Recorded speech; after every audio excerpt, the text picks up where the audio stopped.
కేసీఆర్ అసెంబ్లీకి వస్తలేడు ఈసారి కూడా.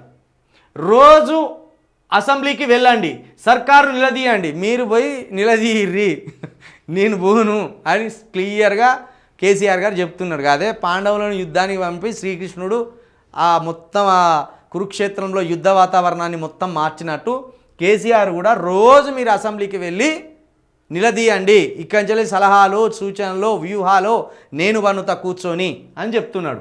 బీఆర్ఎస్ ఎమ్మెల్యేలు ఎమ్మెల్సీలకు కేసీఆర్ దిశానిర్దేశం. పోరాడాల్సిన అంశాలపై ఎల్పీలో చర్చించి సభలోకి పోవాలి. సభ్యులను సమన్వయం చేసేందుకు డిప్యూటీ ఫ్లోర్ లీడర్లను నియమిస్తాం. 10 ఏళ్లలో బీఆర్ఎస్ సర్కార్ చేసింది 4 లక్షల కోట్ల అప్పులే. 14 నెలల్లో కాంగ్రెస్ ప్రభుత్వం 1,50,000 కోట్లు అప్పు చేసింది. అయినా హామీలను అమలు చేస్తలే. దీనిపై గట్టిగా ప్రశ్నించాలి. ఈ సర్కార్పై ప్రజల్లో వ్యతిరేకత మొదలైందని వాక్య. టోటల్గా మొత్తానికి ఫైనల్గా కేసీఆర్ గారు అసెంబ్లీకి పోరిగి, ఇది రాసి పెట్టుకోరు. ఇక మిగిలిన 3 సంవత్సరాలు కూడా కేసీఆర్ ప్రజల్లోకి వస్తారు కావచ్చు, కానీ అసెంబ్లీలకు పోడు.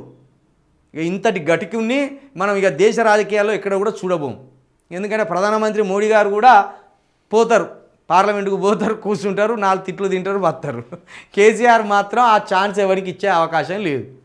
ఇప్పటికే తిడతాంటారు బయట, మళ్ళీ లోపల వస్తే లోపల కూడా తిట్టే అవకాశం ఇస్తానా అన్నట్టు కేసీఆర్కు ఉన్నది. కాబట్టి ఓకే, మీరు అసెంబ్లీకి పోయినా పోకపోయినా ప్రజల మనసుల్లో మీరు ఉన్నారు.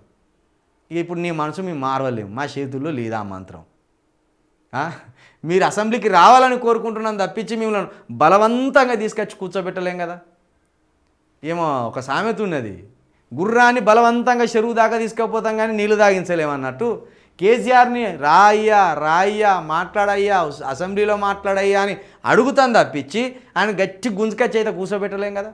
అవి కూర్చోబెట్టినా కూర్చోబెట్టకపోయినా ప్రజల సమస్యల పట్ల బీఆర్ఎస్ మాత్రం ఖచ్చితంగా నిబద్ధతతోటి కొట్లాడుతుంది, నిజాయితీగా కొట్లాడుతుంది, ప్రజల పక్షాన కూడా ఒక పెద్దన పాత్ర పోషిస్తుంది.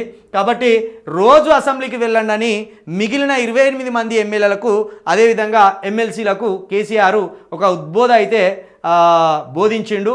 మరి రేపటి నుంచే ఇయాటి నుండి అసెంబ్లీలో ఎలాంటి ఫైటింగ్ ఉంటుందో చూడాలి.